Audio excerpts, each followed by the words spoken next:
What is the perspective of like a CEO? Hello, everyone. You're tuned in to the EO Inspire podcast series.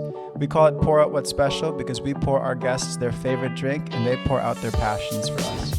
Every entrepreneur has their story to tell, and we're here to listen and learn from their experiences.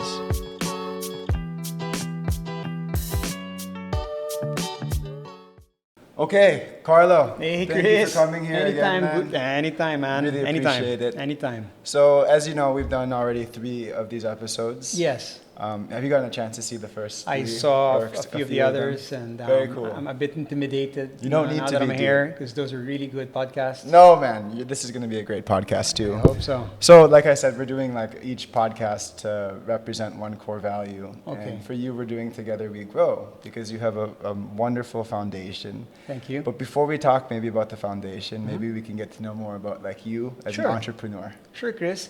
So I'm a Bicolano, first and foremost. I come from the same city that our future president hails from. Mm-hmm. I like that. And so that's Naga City. Mm-hmm. We have a business that's headquartered in Naga. So it's a restaurant concept or business started by my mom and her 2 friends back in 1983. Okay. And so they grew the business from Naga to different parts of the province or region. Bicol region, and now we have 2 stores outside of Bicol. So all in all, we have about 20 stores strewn across the region and some outside of Bicol. Nice. And so I've been managing the business for over 20 years now. Like you, I spent some time in the States, went to school in Las Vegas, took up hospitality in Las Vegas and also in Europe. So prepared myself for this. And came back, started running the business, and I also met my wife in the U.S. Okay. We were in school together in Vegas, also Filipina. And so we had our first child in Vegas, and then we came back here, and we had 4 more kids.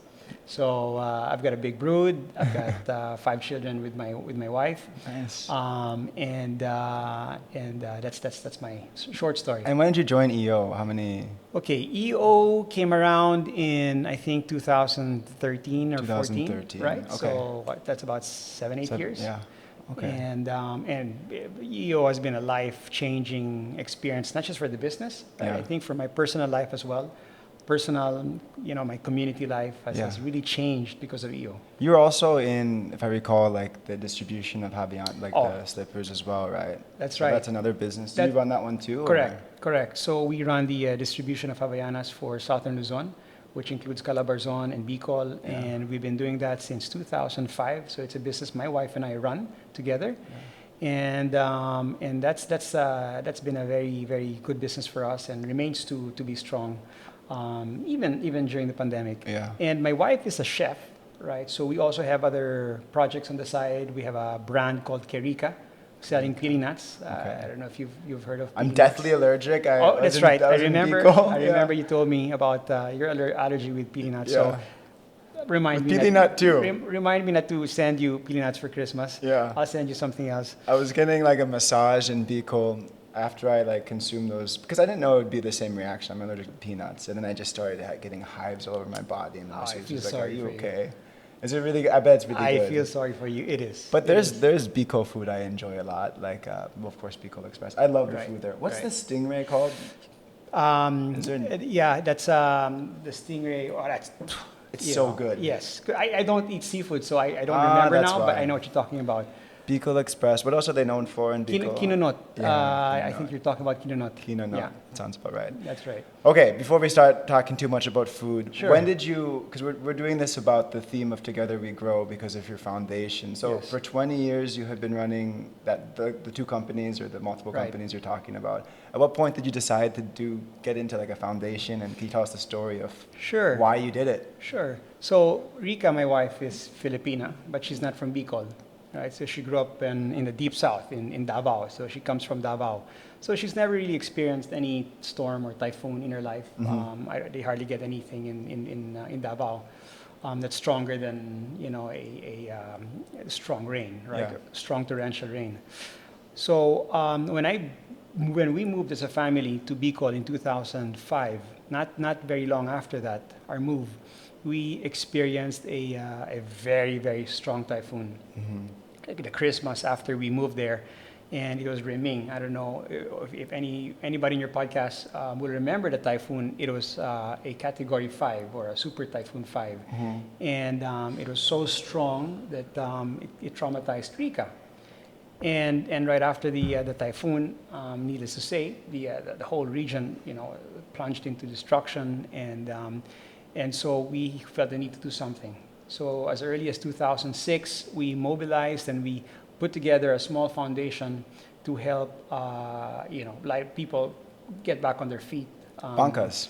It was bancas, no? Because we thought giving out relief goods was a very, very temporary aid, right? So we wanted to do something that's more long lasting. Yeah. And we thought of doing something with their livelihoods. So the bancas was a natural idea because if you see where Bicol is, we're like many parts of the Philippines, you're surrounded by water. Yeah. On three sides. We're like a peninsula. We're at the tip of Luzon. So there's water on all three sides of Bicol. And the poorest communities are usually the coastal communities. If you want to see poor, Chris, go to the seaside. Go to the coastal towns of the Philippines, and that's where you'll see poor. And fishing is probably their livelihood, right? And fishing's their livelihood. And sad to say that our waters are overfished. Right. So if you go to there used to be fertile fishing grounds all over the country. Yeah. But because of the big industries, they kind of overfished our waters. So not much is left to the fisher folks. So they really have to just live off what they catch during the day. Yeah. And to see destruction to that kind of community was really heartbreaking. Devastating. And so it gave us that impetus to do something to help them, and that was to provide them with bancas that have been destroyed by the typhoon. So it started back in 2006, and it is just pre-social media, pre-Facebook, pre-Instagram, and we said we just reached out to friends. There was no EO yet, or I wasn't part of EO. Already existed, but I wasn't a part of EO yet. So I had to personally call friends and businesses to see if they can give bancas. So at that time, we were able to raise, I think, about 800, almost $1 million pesos, and with that, we were able to build about 30 bancas, 30 to 40 bancas, okay. if I'm not mistaken. And that was the start of it, right? And so between that time and last year, the foundation would have small projects along the way, mostly feeding programs. Whenever Mayon volcano, which is in Bicol as well, would have an eruption, there would be displacement of communities. So we'd be going to the communities and feed them and see what they needed, provide them with what they needed, and typhoons would come, almost every year, almost like clockwork. The same time, the year's not ended, right? But so far we haven't been visited by any strong typhoons here this year, 2021. Yeah. So hopefully it stays that way. But in Bicol, almost like clockwork, every year or every other year, we get visited by typhoons. Yeah. And so we would have small projects, right, to help the affected communities. So that's how it started. Yeah. There were namely 3, right? Because I remember from watching your presentation, there was like 3 typhoons back to back, right? Correct. Did the foundation happen after the first or after the third? Right. So the foundation was a bit dormant, right, since we started in 2006. Like I said, we had small projects here and there, but nothing big until this thing happened in last year. Just last year. A year and a month ago, in October. And so the first typhoon that came was Typhoon Quinta, which was a Category 3, so a Super Typhoon 3, right? And that already on its own, right, was left considerable destruction to the province, right? It was a strong and big typhoon that hit Bicol. It went right through the middle of Bicol, and as if that was not enough, a week later, right, another typhoon started to brew of the Pacific Ocean, and that eventually became the strongest typhoon anywhere in the planet in 2020, right? So that became Typhoon Rolly, and Rolly was a Category 5. Five. So what are Category 5 typhoons? Category 5 typhoons are a recent phenomenon. So we used to not have typhoons that strong in the past. Is this like linked to like global warming, you think? People are surmising that it's linked to global warming, and it's because of the warmer ocean that's able to produce more violent typhoons. The first recorded Category 5 was Yolanda. So that was the first time that they had to modify the intensity levels of typhoons. It used to just go up to, I think, typhoon signal number 4.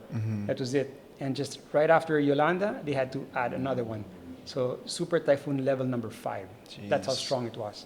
To So make a new category for they it. had to make a new category for this typhoon. And so that's how strong it was. So it was the strongest typhoon to ever make landfall. Not ever. To make landfall in 2020. Yeah.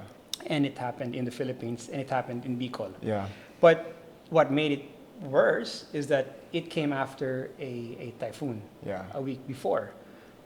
And so, I mean, needless to say, I don't have to explain how bad Yeah. the effects were to Bicol. It was 1.5 weeks between each other.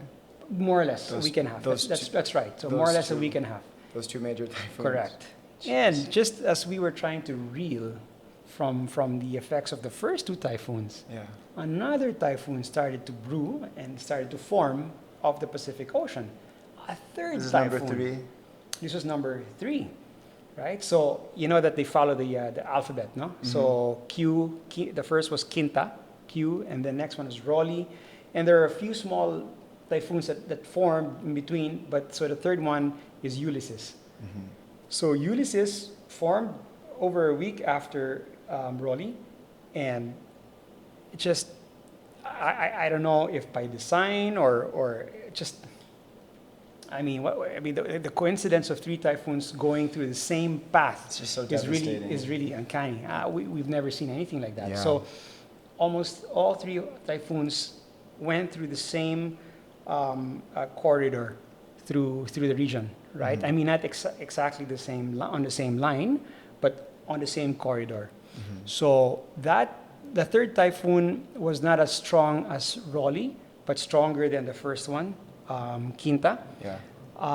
So what was so bad about the third typhoon is there were a lot of communities that needed to be reached and needed to be given aid, right? And because of the third typhoon, it hampered all operations to help this Even for the community. distribution of relief goods. Exactly. Yeah. That was the worst bit, Yeah. right? Because in Bicol, we're fairly good at disaster response, and because we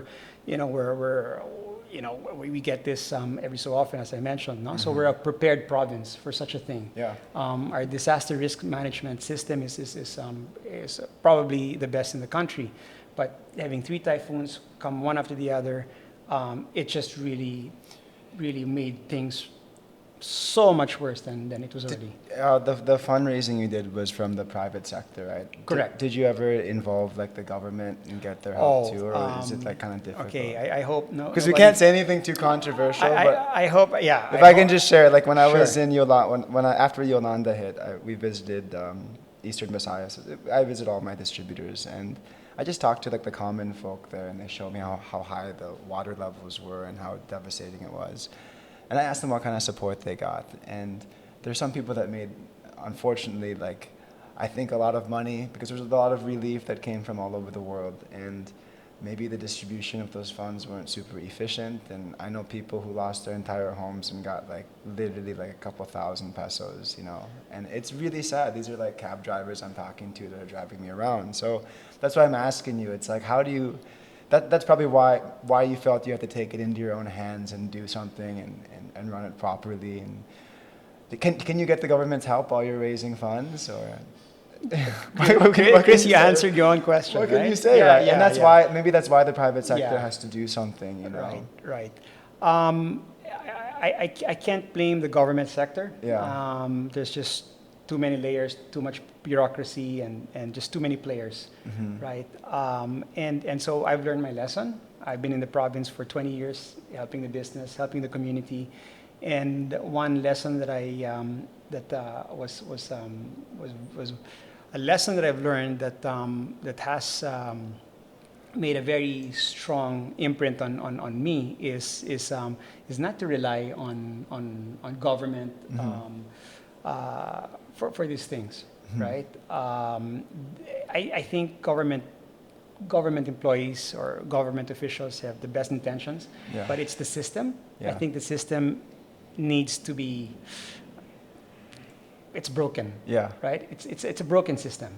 So as entrepreneurs, businessmen in the private sector, I think we have to take it upon ourselves to do something about these things. And we can't wait.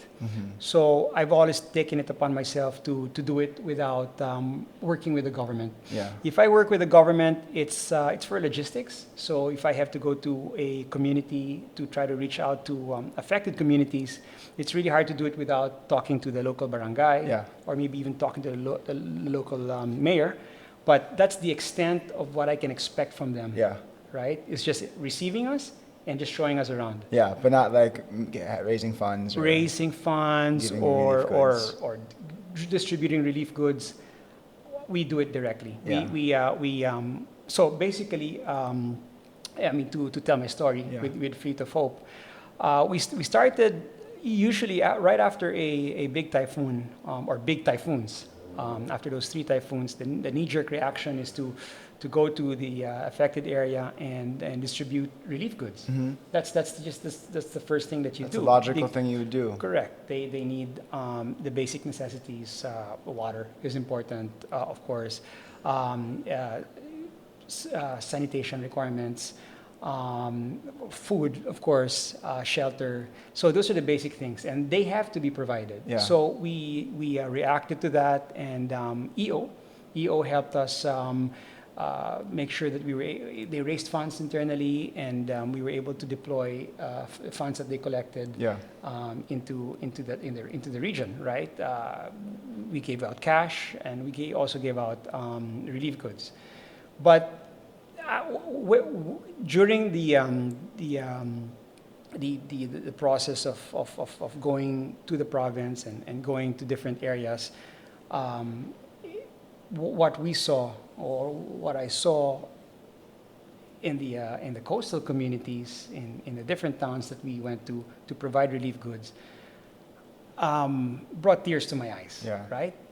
I have, in my years living in Bicol, I have not seen anything like what I saw.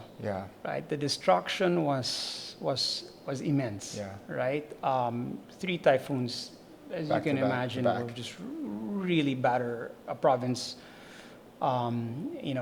beyond recognition. Right? So that affected me.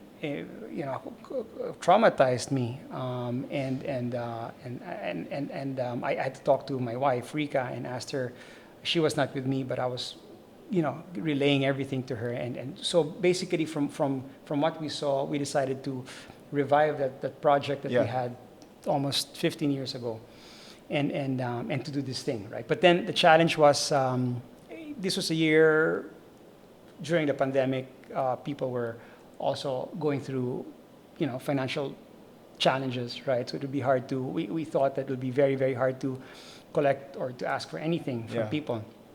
Is there a continued need still? I mean, it's not just after a typhoon that people need bangkas, right? Yeah, actually, Chris, and just until recently, we're still giving out bangkas, right? And we have another wave of turnovers next month in January. So I continue to get people helping me, and the program continues to help fisher folks, right? I mean, that's like the best thing you can give to them is like a means to feed themselves and.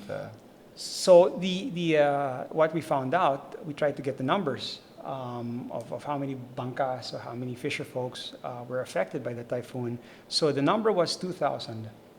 So 2,000 fisher folks or families. Usually, a bangka is shared by more than one coastal family, right? So yes, you can imagine that more than 2,000 families were affected. But then of the 2,000 bangkas affected, 1,000 bangkas were completely destroyed, Right? So we were focusing on the destroyed bangkas because there were other efforts to repair the damaged bangkas.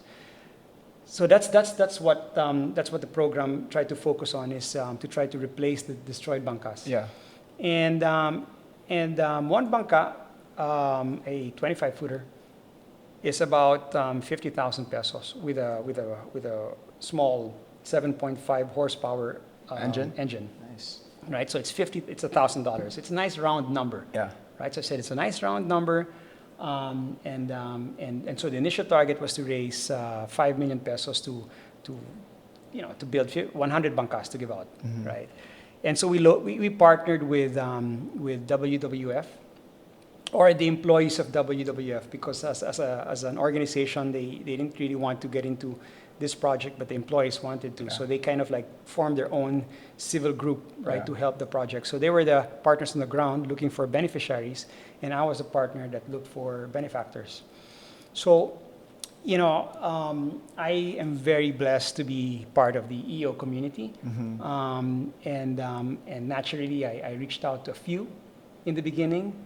And I wasn't expecting. I didn't expect the kind of response I got from the EO community. That's awesome. So it started with a few people helping out, and for some reason, word got around within EO, and more people came to pledge support. I think it's a huge blessing because a lot of people in EO obviously have a business, they're successful enough, and sometimes we don't really know how to give. Like we want to, but we don't know how. And of course, you can't rely on the government completely, like we talked about earlier. So I think whenever we get to hear about like foundations like yours, it's a blessing that we get to contribute to it, to a good cause. Because sometimes if you team up with some of these big foundations, you never really know whether you're maximizing your donation, and you kind of question things, and there's so many layers, like you said. It's almost like a government agency. So whenever we get a chance to hear about like a foundation like yours, I'm sure EO people are happy to contribute. And I also would like to announce that our company will also be donating to you. Really? So, yeah. Wow. So this is wonderful news. We'll Thank be donating you. one Wow, Chris, thank you so much. Thank you. Thank you. I want to save that for the end, but wow. It makes sense to tell you now. Okay, thank you so much. And I'm hoping that more people see this, they'll be touched by what you're doing, and we'll provide links to the foundation. Absolutely. They can read all about it in the caption. Right. It's called Fleet of Hope, so we're easy to find on Facebook and Instagram. Yeah. Wow, Chris. Yeah. And okay, you mentioned about lack of transparency by the government, right? Sometimes you have the intention to help, you provide the funds, you donate funds, and you never see, you don't know what happens to it, right? Or mm-hmm. where it's spent. So being an entrepreneur that's done that before, that's given money, it's right? completely transparent. I mean, everything you list everything here. It's very professionally run. So it's completely transparent, as you said. So what we do is we of course we look for the beneficiaries, and we connect the beneficiary right to the benefactor, right? So you get a full biodata of the beneficiary and their family and their income, right? And you're introduced to them, right? I've done video calls between the benefactor and the beneficiary. And so there's complete transparency. The bangka is where we provide receipt for the bangka. Mm-hmm. It's 50,000 pesos. It includes everything. Nothing goes to the foundation. Anything expenses needed to operate the foundation comes from our own pockets. So there's complete transparency because I understand the importance of transparency to entrepreneurs. And not even just transparency. Like you get to really feel, that you're helping. You get to have a connection with the people that you're helping. So that's wonderful. I mean, that's what we're trying to do as humans. We're just trying to help each other. Chris, what are we going to put on your bangka? Is it going to be I don't know. Novelino or Chris? No. We can put Novelino on this. All right. Okay, because that's also the one thing that we do, right? Is you get to put your brand or your name on the wonderful, bangka. Yeah. So I'm excited. Thank you, Chris. Thank you. No problem. Wow. I wanted to ask you, is it hard to juggle, because you have these other businesses, is it hard to juggle that with the foundation? How do you find time to be successful in both, That's a good question. And I think I'm very blessed to be surrounded by really good people at work. Yeah. Both are businesses, both Havaianas and Bigs.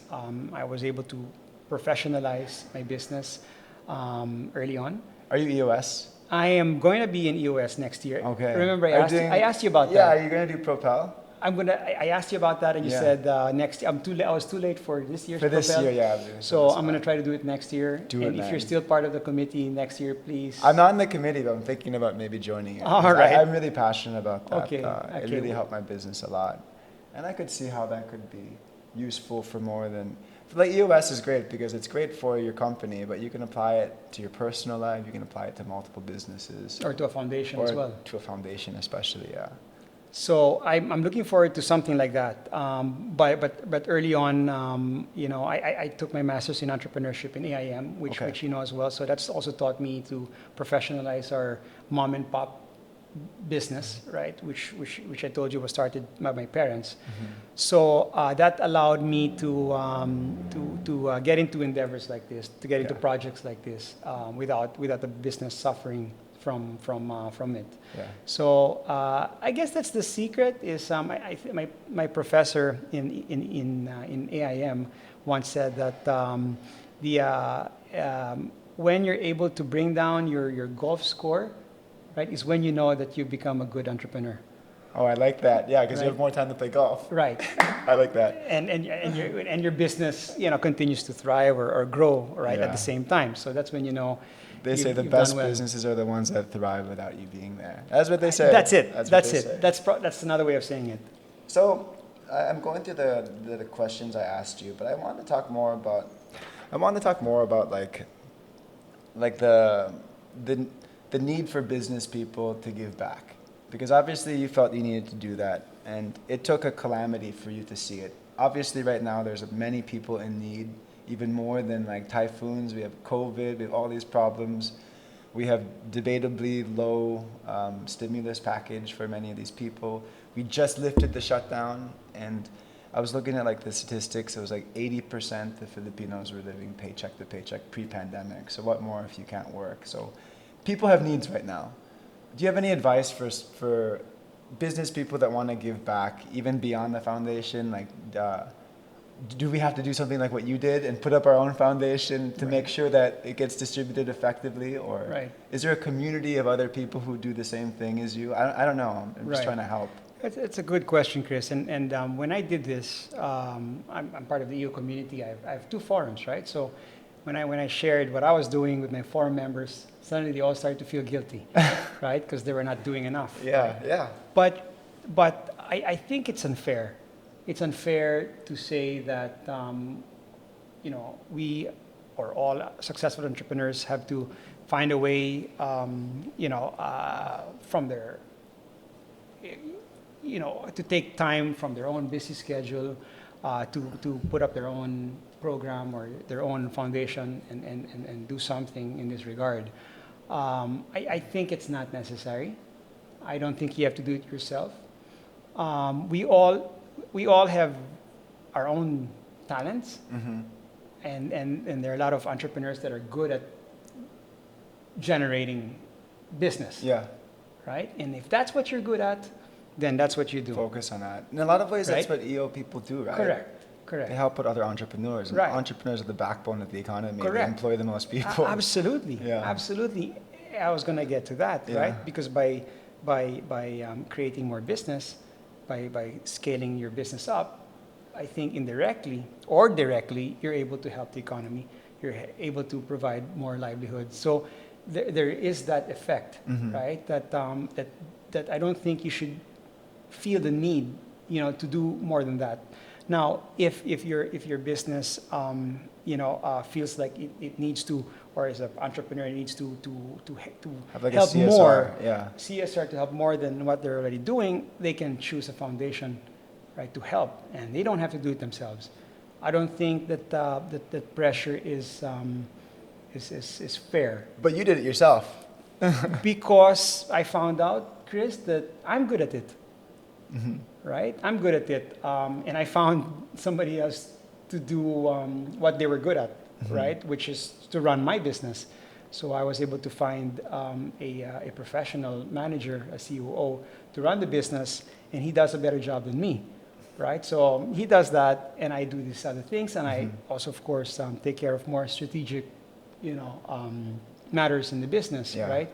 But I think it's just doing what we do best.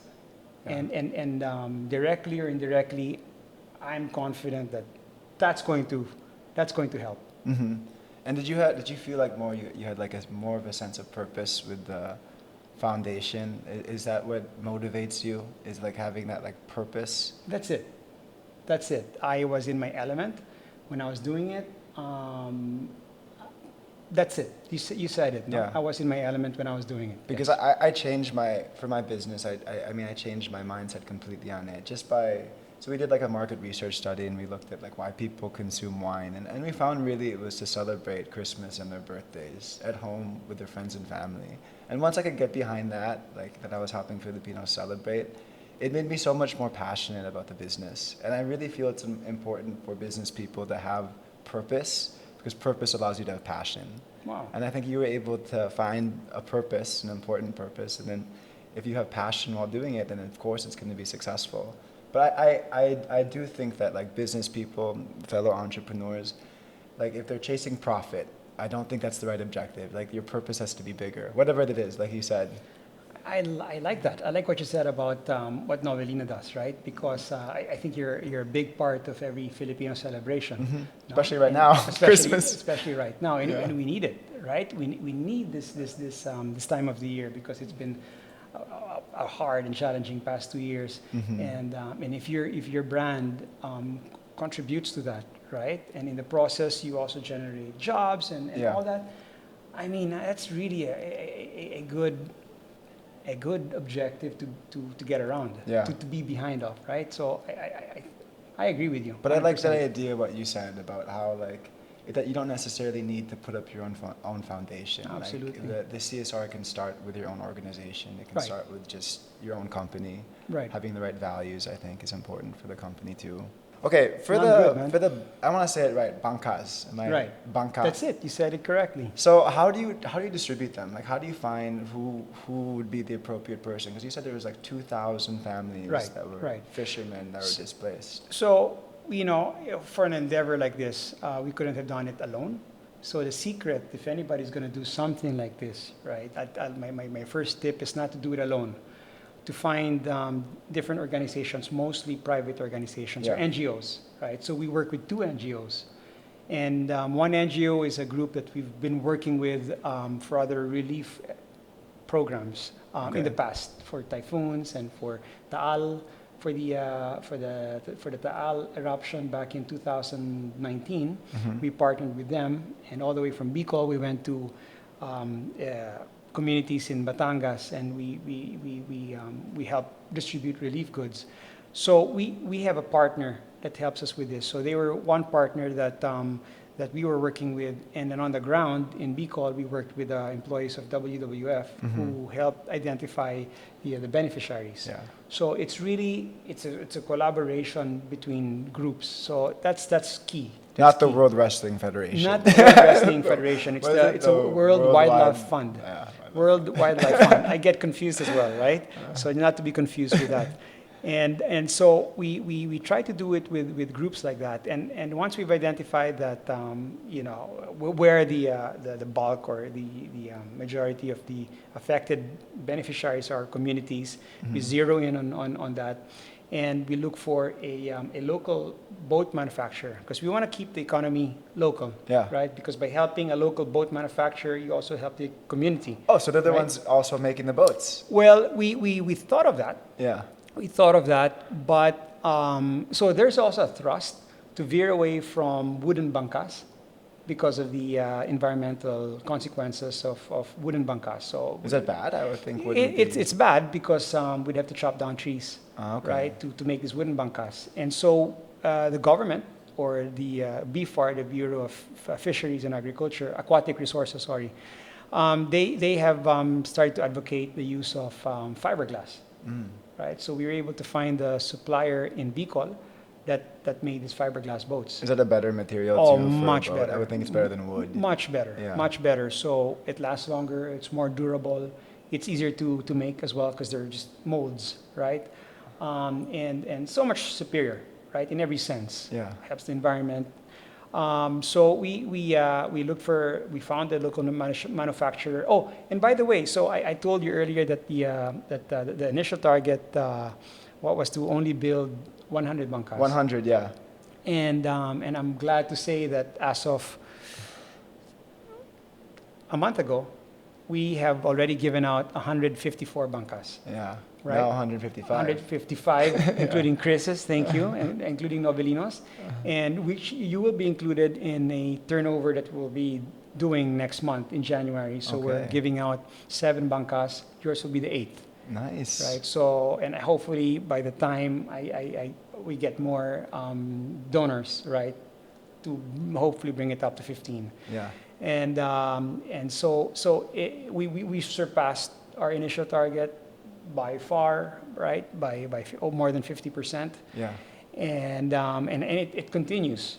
You mentioned that if it's a program that continues to help people, and it does, because we don't see that it's going to end by next month, because we still see a lot of people wanting to help, and the fisher folks that were affected by the typhoons still continue to recover from it. They have not fully recovered from it. They still need help, and so we continue to provide that help. How much time do you spend on the foundation versus your business? Oh, not much. Like I said, I think the best part of it is because we're partnered with so many people. You set up the structure already. There's just a structure. So Yeah. whenever, let's say, I get somebody pledging a bangka, right? Yeah. There's a system, there's a pipeline, right? And so I trigger. The system is triggered. So our partner on the ground looks for everything. Everybody does it, out of their own free time. I mean, in their own free time and out of their own free will.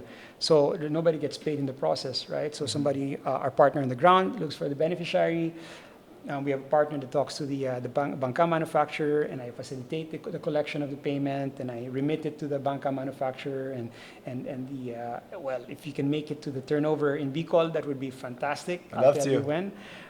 So it's a how do you call this? It's an organized system or process. So it doesn't really take too much of my time, and Yeah. that's the beauty of it. Now, I know a lot of people, or even some entrepreneurs, try to do it all on their own, all by themselves, Yeah. right? They want to, try to make sure that every process or every step of the way, involves them. But it took you time to set up that structure. I think that's the work you put up front, right? Correct, because I've done it before, Yeah. and I've seen how hard it was to do it all on your own. And so over time, I realized, my God, right, this is not sustainable to do it all by yourself. Yeah. So over time, I realized partnering or partnerships is the key to get this thing off the Even ground. with business too, right? Like Yeah. in general, like the Yeah. art of you Yeah. have to learn how to delegate so you can Yeah. spend your time wisely. I'm like kind of type A. I was kind of like a control freak, and I'm now trying to learn to trust my people. I used to be like that too, Chris. Yeah. Yeah. Because I'm gonna run out of his energy. Right? Right, I'm only right. 34, but at Yeah. some point I'm gonna run out That's of true. energy. That's for it. true. That's true. Yeah. Yeah.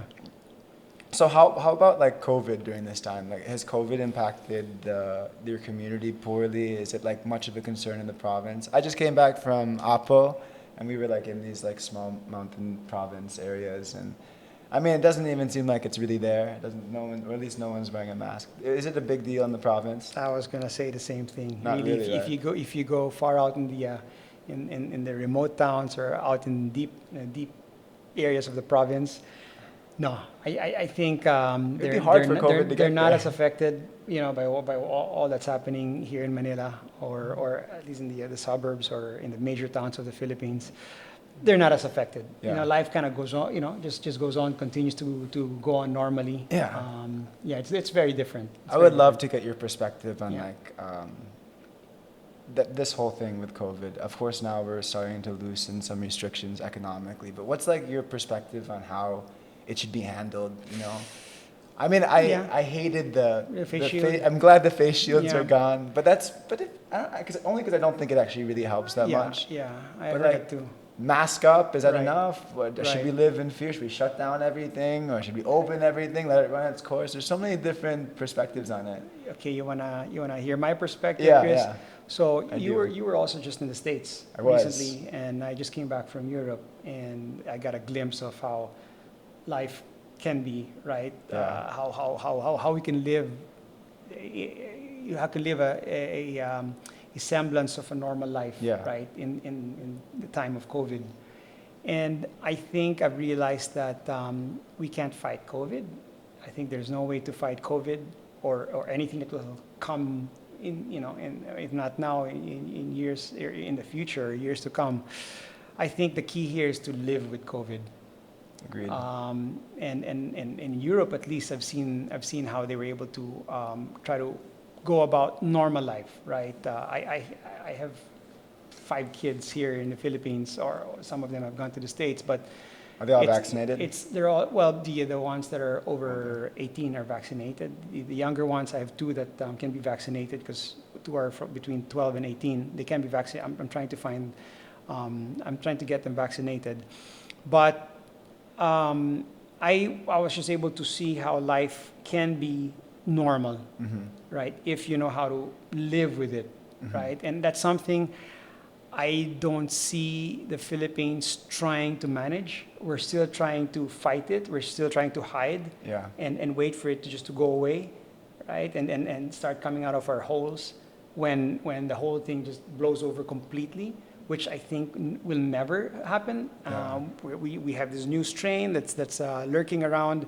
And so when is it going to end, right? Are we just going to stay in our holes and not do anything, not send kids to school? Yeah, Right? agreed. So we have to live with this thing, right? Either with COVID or whatever comes in the future. We just have to find a way to live with it. And in the Philippines, we've not successfully done that at the expense of our kids. And it's really heartbreaking and heart-wrenching to see what's happened to our youth as a result of this ridiculous lockdown. Yeah. And schools are starting to open, but for, after how long, right? Yeah. Was it your son or daughter you were talking about didn't get to go to prom, right? My daughter spent her whole senior year of high school Yeah. at home, missing prom and all the best parts of fourth year or senior year high school. And my son also, before that, it was 2000. He graduated in 2020, so he didn't get to do his prom as well. So seeing those, my 2 kids suffer through lockdown, right? I just think we're managing, And they're just this doing thing their the wrong way. curriculum online on a computer, right? That's it. But that's not the best way to Yeah. to receive education. I agree. And the kids already spend too much time on their phone to begin with. I It's think horrible. that the school is about like learning how to socialize. Yeah. And like Yeah, that's an important part of school, I think right? it's the bigger part of At school. a critical age, yeah. Yeah. Sometimes too big of a part of school. For me, Yeah. I mean, I definitely Yeah. had too much fun in college. Right. So I think we all did. Yeah, yeah. Yeah. So that's your perspective. I feel the same way because I don't mean to sound insensitive when I say this because it's really is a problem. There are people that have died, friends of family. I know people that have passed away from it. If you look at the numbers, if you believe the numbers, we have something like I think under 50,000 deaths, and every one of those are horrible. But if you look up like the number of tobacco-related death in the Philippines alone, you're looking over 100,000, and we still sell cigarettes, right? Because the government puts a tax on it, and to shut down the economy, it's like okay, we can do that. If we want to mitigate the spread, we can shut down the economy, but then you have to at least provide something for the people that won't be able to work, and unfortunately, the government hasn't been able to do that, and I understand why, because if you do raise all this money and you borrow.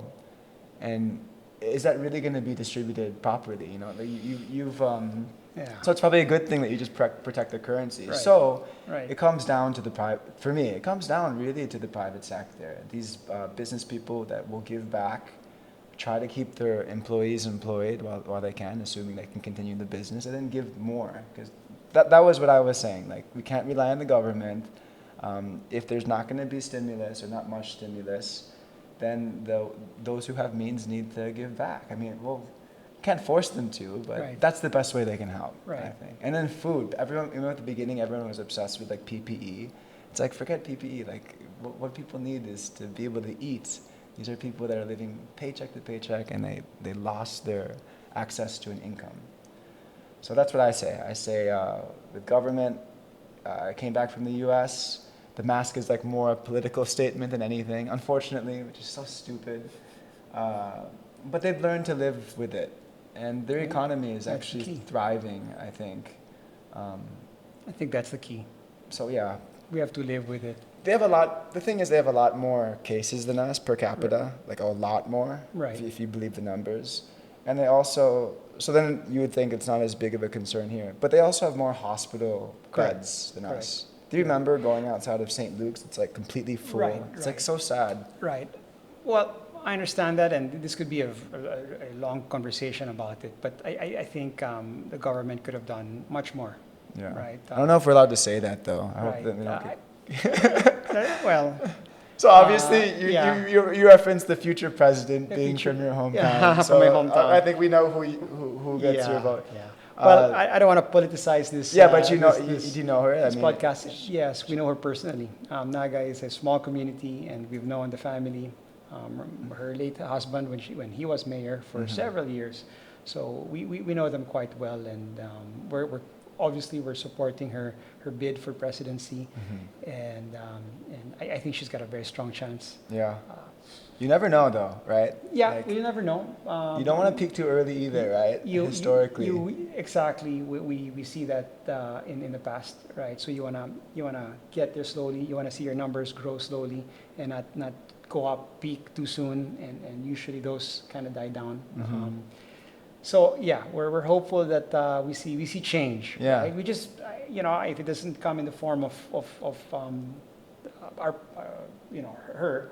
Right, then at least some positive change by somebody else. Yeah. We just have to see change in the Philippines. Although I would love like a good-hearted, strong mom to That's run the it. country. That's what we all need. Sometimes I think I think that's what the Philippines needs. Like that's a what the strong- Philippines exactly. Yeah. That's what's worked for us. Not that right? EO or we are Yeah. endorsing any political Yeah, candidate. right, We will right, support right. whoever the Filipinos elect. Yeah. But yeah, of course, it's something that we should be able to talk about. Right. Unfortunately, we live in an age where like people get so offended so easily, and I Right. think people should be able to speak their beliefs. So I'm glad you're able to share that. I think it's fine. I think she's a wonderful person too. I think she's what we need right now. Me too. We need a lot of things. Right.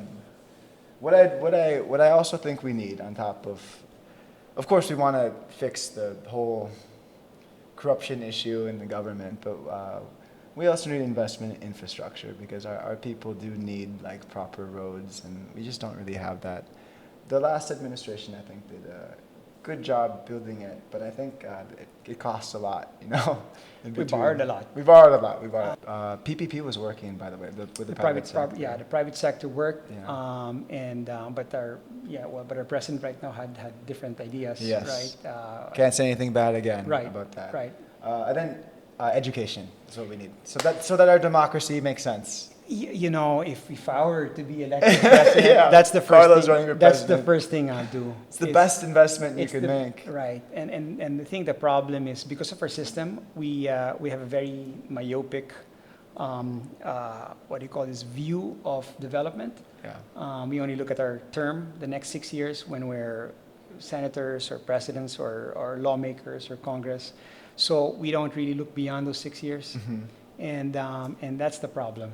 That's the problem, and that's why education is not a short term, neither a mid-term program. It's really a long-term thing. I mean, Definitely. we won't see the effects of a strong educational program. Yeah. You won't see it in 6 years. Exactly, you won't see it in Yeah. 6 years, and that's the problem. I think that's the fundamental problem. Yeah. Is our Philippine politics is very myopic. Yeah. And we have an extremely young population. We have like 60% under the age of 30. That's right. So and they're even younger. Like Right. the graph just goes like this. So if we can get those people educated properly, unfortunately, COVID makes it difficult, but that could be a very bright future for the Philippines. Very bright. Just imagine if the average Filipino is as educated as you or me. Yeah, I mean, it'd be great. It'd be wonderful. That's the dream. That's the dream. Yeah. Maybe that's what the foundation can do next.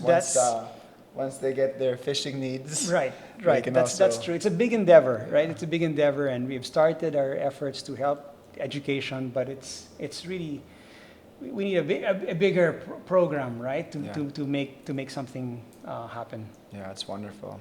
Okay, Carlo, I think we covered all Yeah, the questions that I went think through so. it. I just wanted to thank you for taking the time, man, and I love talking with you, and happy birthday. Thank you. Thank you so And, much. take care. Hope you guys like that. Thank you. Next episode will be released in a couple weeks, so take care. Thank you. Goodbye, Thank you, guys. Chris. Thank you. Bye, guys. Thank you.